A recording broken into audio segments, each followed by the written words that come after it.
കേരളത്തിലെ BJPയുടെ ഒരു പ്രധാനപ്പെട്ട നേതാവ് പറയുന്നു, മിസ്റ്റർ വി.ഡി. സതീശൻ നാളെ വന്ദേ മാതരം പരിപൂർണമായി ചൊല്ലിയില്ല എങ്കിൽ കേരളത്തിലെ UDFന്റെ സ്ഥാനം എവിടെയാണെന്ന് അറിയാം. ഇതിൻ്റെ ഏറ്റവും വലിയ ദുരന്തം നമ്മൾ കണ്ടത് ഈ വന്ദേ മാതരം ആലപിക്കുന്ന BJP RSS അനുയായികൾക്കിടയിലാണ്. ശരിക്കും രണ്ട് പാർട്ടികളെയുമാണ് വി.ഡി. സതീശൻ സർക്കാർ തോൽപ്പിച്ചിരിക്കുന്നത്.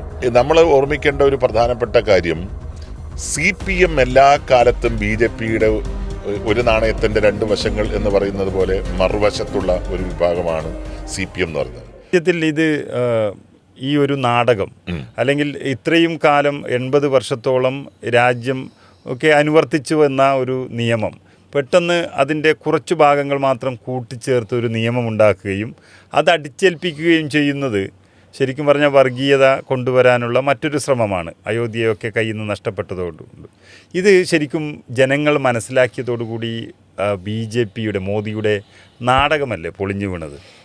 ഇതിൻ്റെ ഏറ്റവും വലിയ ദുരന്തം നമ്മൾ കണ്ടത് ഈ വന്ദേ മാതരം ആലപിക്കുന്ന BJP RSS അനുയായികൾക്കിടയിലാണ്. ഉദാഹരണത്തിന് കഴിഞ്ഞ ദിവസം കോഴിക്കോട്ട് കോർപ്പറേഷനിലെ BJPയുടെ കൗൺസിലർമാർ വന്ദേ മാതരം പരിപൂർണമായി ചെല്ലാൻ തീരുമാനിച്ചു. അവിടെ നിൽക്കുന്ന BJPയുടെ എത്ര അംഗങ്ങളുടെ 13 പേരോ, ആ 13 പേരിൽ മഹാഭൂരിപക്ഷം ആളുകൾക്കും ഇത് ബൈഹാർട്ടായി ചെല്ലാൻ അറിയില്ല. അവർ മൊബൈലിൽ ഈ വരികൾ കൊണ്ടുവന്ന് മൊബൈൽ മുന്നിൽ പിടിച്ചിട്ടാണ് ചൊല്ലിയത്. ആ ചൊല്ലിയതിൽ തന്നെ എത്രയോ അപാകതകൾ, എത്രയോ തെറ്റുകളാണ് സംഭവിച്ചത്. അപ്പോൾ എന്താ ലക്ഷ്യം? വന്ദേ മാതരത്തോടുള്ള സ്നേഹമല്ല, ദേശീയ പ്രസ്ഥാനത്തോടുള്ള സ്നേഹമല്ല, ദേശീയ ബോധത്തോടുള്ള സ്നേഹമല്ല, മറിച്ച് രാഷ്ട്രീയപരമായിട്ട് ഇതിനെ ഒരു ആയുധമാക്കാനുള്ള ഏറ്റവും മ്ലേച്ഛമായിട്ടുള്ള ഒരു സമീപനമാണ് BJPയുടെ കൗൺസിലർമാർ അവിടെ സ്വീകരിച്ചത്. ആ സ്വീകരിക്കുമ്പോൾ നമ്മൾ കണ്ട ഏറ്റവും വലിയ വേദന എന്താ? വന്ദേ മാതരം എന്ന് പറയുന്ന ദേശീയ ഗീതം ഇന്ത്യയുടേതും ജനഗണമന എന്ന് പറയുന്നത് മറ്റെവിടെ നിന്നോ വന്നത് എന്നുള്ള രീതിയിൽ ജനഗണമനയ്ക്കെതിരെയാണ് അവിടെ യുദ്ധം നടത്തിയത്. കാരണം അവിടുത്തെ മേയർ ഉൾപ്പെടെയുള്ള ആളുകൾ ജനഗണമന ഒരു ഭാഗത്ത് ചെല്ലുന്നു, മറുഭാഗത്ത് അതിനേക്കാളും ഉച്ചത്തിൽ ദേശീയ ഗീതമായിട്ടുള്ള വന്ദേ മാതരം BJPയുടെയും RSSൻ്റെയും അനുയായികളായിട്ടുള്ള അവിടുത്തെ കൗൺസിലർമാർ ചെല്ലുന്നു. ഇവർ രണ്ടുപേരും യഥാർത്ഥത്തിൽ ചെയ്തത് ഈ രാജ്യത്തോടുള്ള അപമാനകരമായിട്ടുള്ള സമീപനമാണ്, രാജ്യദ്രോഹമാണ്. യഥാർത്ഥത്തിൽ ഈ കൗൺസിലർമാരെ എല്ലാം പിരിച്ചുവിടേണ്ട ഒരു സമയമാണ് ഇപ്പോൾ യഥാർത്ഥത്തിൽ അവിടെ നിൽക്കുന്നത്. അപ്പോൾ ഈ ഒരു വിഷയം അവിടെ നിൽക്കുന്നു. കേരളത്തിലെ BJPയുടെ ഒരു പ്രധാനപ്പെട്ട നേതാവ് പറയുന്നു, മിസ്റ്റർ വി.ഡി. സതീശൻ നാളെ വന്ദേ മാതരം പരിപൂർണമായി ചൊല്ലിയില്ല എങ്കിൽ വി.ഡി. സതീശൻ്റെ സ്ഥാനം എവിടെയാണെന്ന് നാളെ അറിയാം. അതല്ലെങ്കിൽ കേരളത്തിലെ UDFന്റെ സ്ഥാനം എവിടെയാണെന്ന് അറിയാം. ഇത് പറയുന്നത് ഇന്ത്യ ഭരിക്കുന്ന രാഷ്ട്രീയ പ്രസ്ഥാനമായ BJPയുടെയും നരേന്ദ്രമോദിയുടെയും അനുയായിയായിട്ടുള്ള ഒരു നേതാവാണ് എന്ന് പറഞ്ഞുകൊണ്ടാണ് സുരേഷ് അങ്ങനെ ഒരു പ്രസംഗം നടത്തിയത്. ആ പ്രസംഗത്തെ കേരളം വ്യാപകമായി ഇല്ലാതാക്കി. അദ്ദേഹം അതിനകത്ത് ഉപയോഗിച്ചൊരു വാക്കുണ്ട്, പാണക്കാട് തങ്ങളല്ല കേരളം ഭരിക്കുന്നത് എന്നാണ്. പാണക്കാട് തങ്ങളാണ് കേരളം ഭരിക്കുന്നത് എന്ന് സുരേഷിന് ഇപ്പോഴും മനസ്സിലായിട്ടില്ലേ? കേരളം ഭരിക്കുന്നത് UDF ആണ്. ആ UDF ഭരിക്കുമ്പോൾ ആ UDFനകത്തെ ഘടകകക്ഷികൾ എന്ന് പറയുന്നത് പാണക്കാട്ട് തങ്ങളുടെ മുസ്ലിം ലീഗും ഇന്ത്യൻ നാഷണൽ കോൺഗ്രസും CMPയും കേരള കോൺഗ്രസും ഒക്കെ ചേരുന്ന മുന്നണിയാണ് കേരളം ഭരിക്കുന്നത്. അതല്ലാതെ 3 BJP അംഗങ്ങളല്ല കേരളം ഭരിക്കുന്നത് എന്ന കൃത്യമായിട്ടുള്ള വിവരം സുരേഷിന് ഇല്ലാത്തത് കൊണ്ടല്ല കേരളത്തിലെ ഹിന്ദുക്കളെ ഈ ഒരു വിഷയം പറഞ്ഞ് പ്രകോപിപ്പിക്കാം എന്നുള്ള ആഗ്രഹമാണ് അവർക്കുള്ളത്. പക്ഷെ അവർ തിരിച്ചറിയാതെ പോയത് എന്താണ്? ശബരിമല ഒരു വിഷയം ഉണ്ടായപ്പോൾ ആ ശബരിമല വിഷയത്തിൽ മുതലെടുക്കാൻ വേണ്ടി വ്യാപകമായ ശ്രമം അന്ന് BJPയുടെ നേതാക്കന്മാർ നടത്തി. പക്ഷേ ഇവരുടെ ഉള്ളിലിരിപ്പ് കേരളം അറിഞ്ഞത് എങ്ങനെയാണ്? ശ്രീധരൻ പിള്ള എന്ന് പറയുന്ന അഭിഭാഷകനും BJPയുടെ നേതാവും പിൽക്കാലത്ത് ഗവർണറുമായിരുന്ന വ്യക്തി പറഞ്ഞ എന്താണ്? ഗോൾഡൻ ഓപ്പർച്യൂണിറ്റി, സുവർണാവസരം നിങ്ങൾ നഷ്ടപ്പെടുത്തി ശബരിമലയുടെ എന്നാണ്. അപ്പം എന്താണ്? ശബരിമലയിലെ വിശ്വാസക്രമങ്ങളെ സംരക്ഷിക്കുക എന്നുള്ളതല്ല ആഗ്രഹം. ശബരിമലയുടെ പേരിൽ കേരളത്തിലെ ഹിന്ദുക്കളുടെ ഏതെങ്കിലും എന്താണ് പറയുന്നത് വിശ്വാസക്രമത്തെ സർക്കാർ അതിക്രമിക്കുന്നതിനെതിരെ സത്യസന്ധമായിട്ടുള്ളൊരു സമീപനമല്ല സ്വീകരിച്ചത്, മറിച്ച് ശബരിമല പോലുള്ള ഒരു വിഷയത്തെ കത്തിച്ച് അതിനെ BJPക്ക് അനുകൂലമായിട്ടുള്ള ഒരു രാഷ്ട്രീയ മേൽവിലാസമാക്കി മാറ്റാൻ BJP ആഗ്രഹിച്ചു. അതിനെ ഗോൾഡൻ ഓപ്പർച്യൂണിറ്റി എന്ന് പറഞ്ഞു. ആ ഓപ്പർച്യൂണിറ്റി കേരളത്തിൻ്റെ മണ്ണിൽ നഷ്ടപ്പെട്ടു പോയവരാണവർ. അപ്പോൾ ഉത്തരേന്ത്യൻ സംസ്ഥാനങ്ങളിൽ കാലങ്ങളായി അനുവർത്തിച്ചു വരുന്ന ഈ ഹിന്ദു പ്രീണന സമീപനം അത് കേരളത്തിൽ നടത്താനാണ് സുരേഷിൻ്റെ നേതൃത്വത്തിലുള്ള രാജീവ് ചന്ദ്രശേഖറിൻ്റെ നേതൃത്വത്തിലുള്ള BJP ശ്രമിച്ചത്.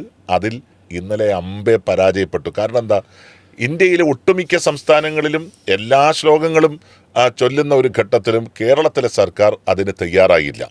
അത് തയ്യാറാവാത്തത് ഈ സംസ്ഥാനം ഭരിക്കുന്നത് ഹിന്ദുക്കളുടെയും ക്രിസ്ത്യാനിയുടെയും മുസൽമാൻ്റെയും പ്രതിനിധികളായിട്ടുള്ള പാണക്കാട്ട് തങ്ങളുടെയും VD സതീശൻ്റെയും അതുപോലെ തന്നെ സണ്ണി ജോസഫിൻ്റെയും അതുപോലെ തന്നെ കേരള കോൺഗ്രസ് PJ ജോസഫിൻ്റെയും ഒക്കെ പ്രതിനിധികളായിട്ടുള്ള ആളുകളാണ് എന്ന് കേരളത്തെ ബോധ്യപ്പെടുത്താൻ തന്നെയാണ് അവിടെ നടത്തിയത്. അതിൽ ശരിക്കും 2 പാർട്ടികളെയുമാണ് VD സതീശൻ സർക്കാർ തോൽപ്പിച്ചിരിക്കുന്നത്.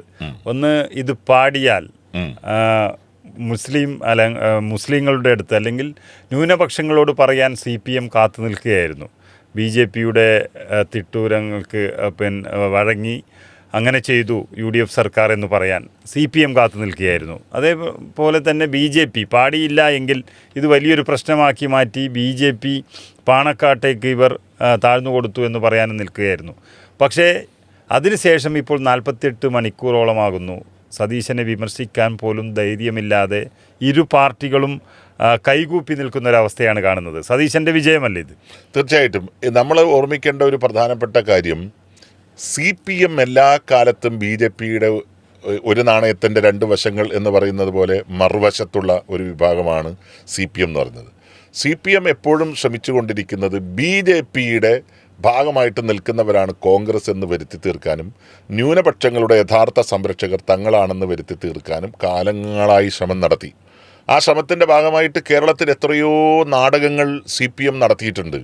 പ്രത്യേകിച്ച് നമ്മൾ ഓർമ്മിക്കേണ്ടത് ഇറാഖിൻ്റെ ഭരണാധികാരി സദ്ദാം ഹുസൈൻ, അദ്ദേഹത്തെ തൂക്കിക്കൊന്നപ്പോൾ കേരളത്തിൽ ലോകത്തിൽ എവിടെയും ഇല്ലാത്ത രീതിയിൽ ആ വിഷയം പൊക്കിക്കൊണ്ടുവന്ന് അതിനെതിരെ സമരം നടത്തിയവർ CPM.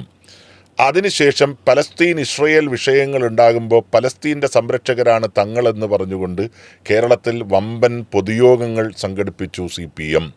അതുപോലെ മുസ്ലിം സമുദായവുമായി ബന്ധപ്പെട്ട് നിൽക്കുന്ന ഏതെങ്കിലും വിഷയം പൊങ്ങി വന്നാൽ ആ ഭാഗത്തൊക്കെ ചാടി വീണവരാണ് അവർ. പക്ഷെ കഴിഞ്ഞ തെരഞ്ഞെടുപ്പിൽ CPM അതിനകത്തൊരു തിരുത്തൽ വരുത്താൻ തീരുമാനിച്ചു. എന്തുകൊണ്ടാണ് തിരുത്തൽ വരുത്താൻ തീരുമാനിച്ചത്? 2 ലോക്സഭാ തെരഞ്ഞെടുപ്പുകളിൽ ദയനീയമായിട്ടുള്ള പരാജയം CPMനെ സംബന്ധിച്ചിട്ടുണ്ടായി.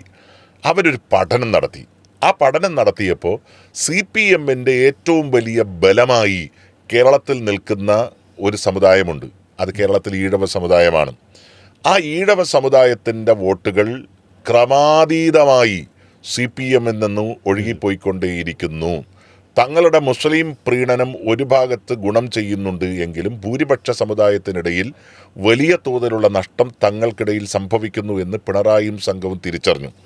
അതിൻ്റെ അടിസ്ഥാനത്തിലാണ് അയ്യപ്പ മഹാസംഗമവും അതുപോലെ തന്നെ വെള്ളാപ്പള്ളി നടേശനെ കാറിൽ കയറ്റിക്കൊണ്ടുപോവുകയും യോഗി ആദിത്യനാഥിൻ്റെ സന്ദേശം ആ അയ്യപ്പ മഹാസംഗമത്തിൽ വായിക്കപ്പെടുകയും ചെയ്യുന്നത്. ഈ ഒരു ഘട്ടത്തിൽ CPM ചെയ്ത ഒരു ശൈലി എന്ന് പറയുന്നത് മുസ്ലിം ന്യൂനപക്ഷങ്ങളെ തൽക്കാലത്തേക്ക് മാറ്റി നിർത്തി ഹൈന്ദവ ഭൂരിപക്ഷ മേഖലകളിൽ തങ്ങളുടെ നഷ്ടപ്പെട്ടു പോയ പ്രതാപവും സ്വാധീനവും തിരിച്ചു കൊണ്ടുവരാനുള്ള ശ്രമകരമായിട്ടുള്ള പ്രവർത്തനം CPM നടത്തി. അവിടെ CPMന് നഷ്ടപ്പെട്ടത് എന്താണ്? ഹിന്ദുക്കളുടെ വോട്ടും നഷ്ടപ്പെട്ടു, മുസ്ലിം സമുദായത്തിൻ്റെ വോട്ടും യഥാർത്ഥത്തിൽ നഷ്ടപ്പെട്ടു എന്നുള്ളതാണ്. അപ്പോൾ ആ മുസ്ലിം സമുദായത്തെ ഇനിയും കൂടെ ചേർക്കാനുള്ള ശ്രമമാണ് CPM നടത്തുന്നത്. അതിന് A.A. റഹീമിനെ പോലുള്ള മുസ്ലിം നേതാക്കന്മാരെ മുന്നിൽ നിർത്തിക്കൊണ്ട് ഈ യുദ്ധം നടത്താനുള്ള ശ്രമമാണ് CPM കേരളത്തിൽ നടത്തിയത്. പക്ഷേ ശ്രീ VD സതീശൻ സർക്കാരിൻ്റെ യുക്തമായിട്ടുള്ള ഇടപെടൽ അല്ലെങ്കിൽ ബുദ്ധിപൂർവമായിട്ടുള്ള സമീപനം ഒരേ സമയത്ത് BJPയുടെയും CPMൻ്റെയും നടുവടിച്ചു കേരളത്തിൽ എന്ന് പറയുന്നതായിരിക്കും ശരി. കാരണം ഈ ഒരു വിഷയത്തിൽ ദേശീയ വിരുദ്ധമായിട്ടുള്ളതൊന്നുമില്ല. കാരണം എന്താ, അവിടെ ദേശീയ ഗാനം ആലപിക്കപ്പെട്ടു എല്ലാ സ്ഥലത്തും.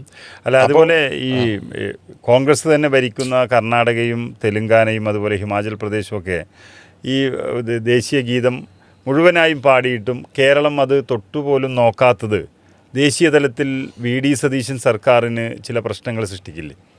ഒരു കാരണവശാലും സൃഷ്ടിക്കാൻ സാധ്യതയില്ല എന്നാണ് ഞാൻ മനസ്സിലാക്കുന്നത്. കാരണം ഇപ്പോൾ ഓൾ ഇന്ത്യ കോൺഗ്രസ് കമ്മിറ്റിയുടെ ആസ്ഥാനത്ത് സ്വാതന്ത്ര്യ ദിനത്തിൽ ദേശീയ പതാക ഉയർത്തുമ്പോൾ അവിടെ ഈ ഗാനം പൂർണ്ണമായി ചൊല്ലിയെന്നും ആ ചൊല്ലുന്ന സമയത്ത് സോണിയാഗാന്ധി അതിനെ എതിർത്തുവെന്നും ഒക്കെയുള്ള വാർത്തകളാണ് അമിത്ഷാ ഉൾപ്പെടെയുള്ള കേന്ദ്രങ്ങളിൽ നിന്ന് വരുന്നത്. യഥാർത്ഥത്തിൽ സോണിയാഗാന്ധി ആ വിഷയത്തിൽ ഇടപെട്ടതല്ലെന്നും അവിടെ വയോവൃദ്ധനായിട്ട് നിൽക്കുന്ന കോൺഗ്രസിൻ്റെ സമാരാധ്യനായിട്ടുള്ള അഖിലേന്ത്യാ പ്രസിഡന്റ്, പ്രത്യേകിച്ച് അദ്ദേഹവുമായി ബന്ധപ്പെട്ട ഒരു വ്യക്തിപരമായിട്ടുള്ള വിഷയം പാർലമെന്റിൽ കത്തി നിൽക്കുന്ന ഒരു സമയം അദ്ദേഹം ദീർഘസമയം അവിടെ നിന്നു എന്നുള്ളത് കൊണ്ട് അദ്ദേഹത്തിന് ഒരു കസേര കൊണ്ടു കൊടുക്കാൻ വേണ്ടിയിട്ട് ആവശ്യപ്പെട്ടു എന്നുള്ള വാർത്തകളൊക്കെ പുറത്തു വന്നു. അപ്പം ദേശീയ രാഷ്ട്രീയത്തിൽ കോൺഗ്രസ് ഈ വിഷയം വളരെ ഗൗരവത്തോടു കൂടി കാണുകയും ഇന്ത്യയിലെ മുസ്ലിം ന്യൂനപക്ഷം ഉൾപ്പെടെയുള്ള ന്യൂനപക്ഷ വിഭാഗങ്ങളോടൊപ്പം കോൺഗ്രസ് നിലയുറപ്പിക്കുകയും ചെയ്തിട്ട് വർഷങ്ങളായി. അതിനകത്തൊന്നും ഒരു വെള്ളം ചേർക്കൽ ഉണ്ടായിട്ടില്ല. പക്ഷേ അവിടെ സ്വാഭാവികമായിട്ടും ചില ഈ ഇവന്റ് മാനേജ്മെൻറ്റ് മേഖലയിൽ ചില പോരായ്മകൾ സംഭവിച്ചു എന്നുള്ളത് സത്യമാണ്. അത് ശ്രീ ജയറാം രമേശ് ഉൾപ്പെടെയുള്ള ആളുകൾ പിന്നീട് വ്യക്തമാക്കുകയും ചെയ്തിട്ടുണ്ട്. കേരളത്തിൻ്റെ സെനാരിയോ തികച്ചും വ്യത്യസ്തമാണ്. കേരളം എന്ന് പറയുന്നത് ഇപ്പോൾ ഇന്ത്യ ഒരു മൾട്ടി ലിംഗ്വൽ കൺട്രി എന്ന് പറയുന്നത് പോലെ ഇവിടെ വൈവിധ്യങ്ങളുടെ ഒരു സംസ്ഥാനമാണ് കേരളം എന്ന് പറയുന്നത്. അവിടെ മുസ്ലിം ന്യൂനപക്ഷങ്ങൾക്കൊക്കെ വലിയ സ്വാധീനമുള്ള ഒരു സംസ്ഥാനമാണ്. ആ മുസ്ലിം ന്യൂനപക്ഷത്തിൻ്റെയും കൂടി പങ്കാളിത്തത്തോടു കൂടി ഭരിക്കുന്ന ഒരു സർക്കാരാണ് ഇവിടെ നിൽക്കുന്നത്. സ്വാഭാവികമായും കേരളത്തിൻ്റെതായ രീതിയിൽ തീരുമാനമെടുക്കാം. ഇപ്പം ഞാൻ ആദ്യ ഘട്ടത്തിൽ തന്നെ സൂചിപ്പിച്ചു, മഹാത്മാഗാന്ധി ആദ്യഘട്ടത്തിൽ വന്ദേമാതരം പൂർണ്ണമായി ആലപിക്കുന്നതിനെക്കുറിച്ച് ഒരു തെറ്റായി ചിന്തിക്കാത്ത ഒരാളായിരുന്നു. പക്ഷെ പിന്നീട് ദേശീയ പ്രാധാന്യമുള്ള ചടങ്ങുകളിൽ ഏതെങ്കിലും മതവിഭാഗത്തെ അല്ലെങ്കിൽ അവരുടെ വിശ്വാസക്രമത്തെ ചോദ്യം ചെയ്യുന്നതൊന്നും ഉണ്ടാകാൻ പാടില്ല എന്ന തീരുമാനം മഹാത്മാഗാന്ധി എടുത്തിട്ടുണ്ട്, പണ്ഡിറ്റ് ജവഹർലാൽ നെഹ്റു എടുത്തിട്ടുണ്ട്, രവീന്ദ്രനാഥ ടാഗോർ എടുത്തിട്ടുണ്ട്. ആ തീരുമാനത്തിൻ്റെ പിൻബലത്തിൽ തന്നെയാണ് അങ്ങനെ ഒരു തീരുമാനവുമായിട്ട് സ്റ്റേറ്റ് ഗവൺമെൻറ്റും മുന്നോട്ട് പോയിട്ടുള്ളത്. അതുകൊണ്ട് തന്നെ ദേശീയ തലത്തിൽ ഏതെങ്കിലും രീതിയിലുള്ള ഒരു പ്രത്യാക്രമണം കേരളത്തിലെ സർക്കാരിനെതിരെ ഉണ്ടാകും എന്ന് ഞാൻ വിശ്വസിക്കുന്നില്ല. ശരിക്കും ഇത് കേരളത്തിലെ BJP എല്ലാവരും ഏറ്റെടുത്തൊരു വിഷയമല്ല എന്ന് തോന്നുന്നു. ചില സുരേഷിനെ പോലുള്ള ഒരാൾ മാത്രം സതീശൻ പ്രത്യാഘാതം അനുഭവിക്കുന്നൊക്കെ പറഞ്ഞതല്ലാതെ. പക്ഷേ അത് BJPയും CPMഉം ഉപേക്ഷിച്ചൊരു മട്ടാണ് ഇപ്പോൾ കാണുന്നത്. ഉപേക്ഷിക്കാതെ വേറെ തരമില്ലല്ലോ. കാരണം രണ്ടുപേർക്കും ആയുധം നഷ്ടപ്പെട്ടു. രണ്ടുപേർക്കും ആയുധം കിട്ടേണ്ടുന്ന ഒരു വിഷയം, ആ വിഷയത്തിൽ വളരെ സ്ട്രാറ്റജിക്കലായിട്ടുള്ളൊരു മൂമെൻറ്റ് കേരളത്തിലെ ഐക്യജനാധിപത്യ മുന്നണി സർക്കാരും അതിൻ്റെ മുഖ്യമന്ത്രിയുമൊക്കെ ഏറ്റെടുത്ത് നടപ്പിലാക്കിയപ്പോൾ ആയുധം നഷ്ടപ്പെട്ട പോരാളികളായി കേരളത്തിലെ BJPയും CPMഉം മാറി. പിന്നെ സുരേഷ് എന്നൊക്കെ പറയുന്ന നമ്മൾക്ക് വ്യക്തിപരമായിട്ടൊന്നും ഒരാളെ ആക്രമിക്കുന്ന ഒരു സ്വഭാവം നമ്മളെ സംബന്ധിച്ചിട്ടില്ല. പക്ഷെ നമ്മൾ ആലോചിക്കേണ്ടത്, നശിച്ച് നാറാണക്കല്ലെടുത്തു എന്നൊക്കെ പറയുന്നില്ലേ, അതുപോലെ കേരളത്തിലെ BJP നിൽക്കുകയാണ്. കൊണ്ടുവന്ന പണം പോലും തട്ടിയെടുത്തു, സ്ഥാനാർത്ഥികൾക്ക് കൃത്യമായി നൽകിയില്ല, പാർട്ടിയുടെ കൊടി വാങ്ങിക്കുന്നതിൽ പോലും അഴിമതി നടത്തി, പാർട്ടിയെ ഉന്മൂലനം ചെയ്യത്തക്ക രീതിയിലുള്ള പണമോഹം അത് ആ പാർട്ടിക്കകത്തുണ്ടായി. അതിനകത്തൊക്കെ സംശയത്തിൻ്റെ നിഴലിൽ നിൽക്കുന്ന നേതാക്കളുണ്ട്. ആ നേതാക്കന്മാർ തന്നെയാണ് അതിൽ നിന്ന് രക്ഷപ്പെടാൻ വന്ദേമാതരത്തെ ഒരു കവചമായി സ്വീകരിക്കുന്നത്. പക്ഷേ ആ കവചം പൊട്ടിച്ചിതറുന്ന ഒരു കാഴ്ചയാണ് കേരളത്തിൽ സ്വാതന്ത്ര്യദിനത്തിൽ നമ്മൾ കണ്ടത്. ഈ കേരളത്തിൻ്റെ മണ്ണിൽ ഞാൻ ഉറപ്പിച്ചു പറയാം, ഈ ഉത്തരേന്ത്യൻ സംസ്കൃതിയിൽ നിന്ന് കൊണ്ടുവരുന്ന ഒരു ആയുധവും ഒരു മുദ്രാവാക്യവും ഒരു ശൈലിയും ഈ കേരളത്തിൻ്റെ മണ്ണിൽ നടപ്പിലാകാൻ വേണ്ടി പോകുന്നില്ല എന്ന് BJPക്ക് എത്രയോ വർഷമായി തിരിച്ചറിവുള്ള കാര്യമാണ്. കാരണം കോടാനുകോടി രൂപയാണ് ഇവിടെ കൊണ്ടുവന്ന് ചെലവാക്കിയത്. ഇന്ത്യയുടെ പ്രധാനമന്ത്രി തന്നെ ഒരു തെരഞ്ഞെടുപ്പിൽ ഏറ്റവും അധികം സമ്മേളനങ്ങളിൽ പങ്കെടുത്തൊരു സ്റ്റേറ്റായിരുന്നു കേരളം. ഇവിടുത്തെ ക്രിസ്ത്യാനികളായിട്ടുള്ള ആളുകൾക്ക് പാർട്ടിപരമായിട്ടുള്ള ബന്ധമില്ലെങ്കിലും അവരെ കേന്ദ്രമന്ത്രിയാക്കിയ പാരമ്പര്യം കേരളത്തിലുണ്ടായി. അൽഫോൺസ് കണ്ണന്താനത്തെ പോലുള്ള ആളുകളെ കേന്ദ്രമന്ത്രിയാക്കുക വഴി കേരളത്തിലെ ക്രൈസ്തവ ന്യൂനപക്ഷ വിഭാഗത്തെ തങ്ങളോട് ചേർക്കാം എന്നുള്ള ആഗ്രഹം അവരുടെ മനസ്സിലുണ്ടായി. കേക്കും കൊണ്ട് ഓരോ അരമനയും കയറിപ്പോയി. ഇവിടുത്തെ അച്ഛന്മാരെയും അതുപോലെ തന്നെ ക്രൈസ്തവ മേലധ്യക്ഷന്മാരെയും കൂടെ നടത്താനുള്ള നിരവധിയായിട്ടുള്ള പ്രവർത്തനങ്ങൾ നടത്തി.